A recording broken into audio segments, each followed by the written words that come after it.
It might be one of the most bloodthirsty movies of all times. Mel Gibson's Passion, the film about the last days in the life of Jesus Christ.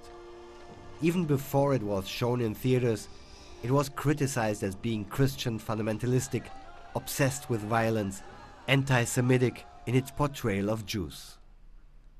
Hardly surprising that in Israel, no distributor is eager to show the movie. But still, around Easter time, when in Jerusalem the Christian processions are more and more becoming media events, the film is the talk of the town, even if hardly anybody actually saw it. Oh, it is a good thing. I have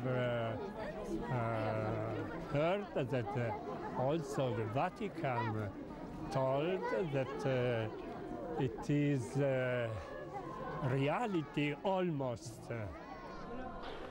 Also in the Palestinian quarters of East Jerusalem, people look at Passion as if it was a historical document. DVD stores are selling pirate copies.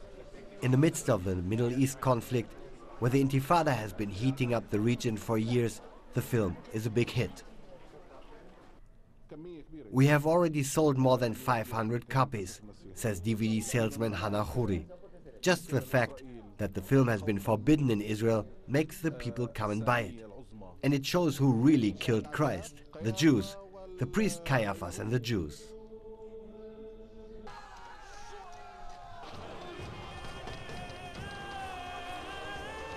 In Jerusalem, where since the times of Christ, religion has been abused for political reasons, the film is reviving age-old prejudices.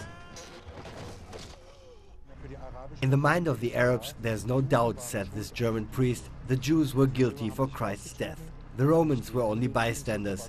The Arabs have been believing this ever since, and that's why the film sells so well.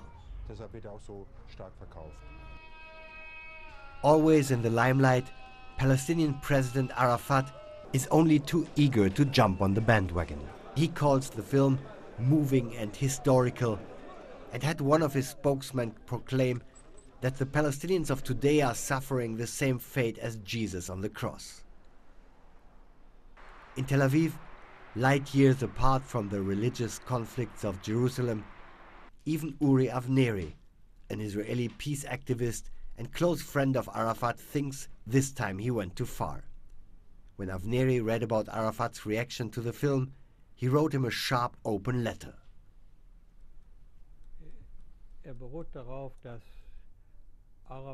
The root of this is that Arabs and Muslims usually don't understand, maybe can't understand, how sensitive Jews are regarding this interpretation of Christ's crucifixion. It is a description which has brought Jews 2 millennia of unimaginable suffering, pogroms, Inquisition, mass expulsions, all the way until the Holocaust. Many in Jerusalem's clergy are sharing his view. Also, the German Abbot Benedict is a peace activist. He sees the reception of the film as an abuse of religion. All of a sudden, Christ himself is being abused for political purposes, and all this on the basis of nothing more than a film.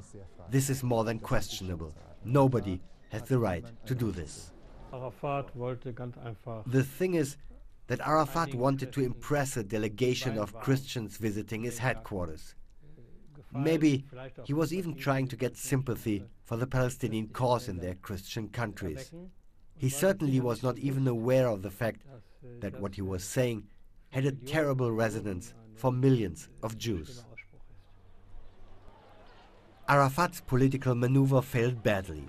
Israel still remembers the gesture of Pope John Paul II, who only a few years ago went to the Western Wall to ask for Jewish forgiveness for 2,000 years of persecution.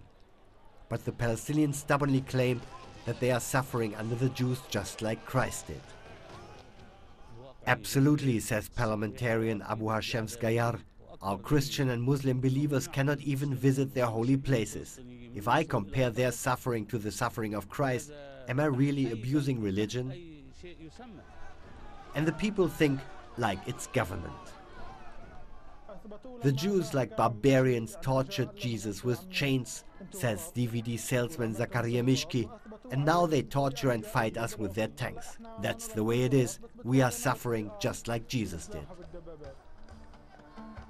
Mel Gibson's Passion pours oil on the fire of the Mideast conflict, a conflict where Muslim fundamentalism has always been the most fertile ground for anti-Semitism and age-old prejudices.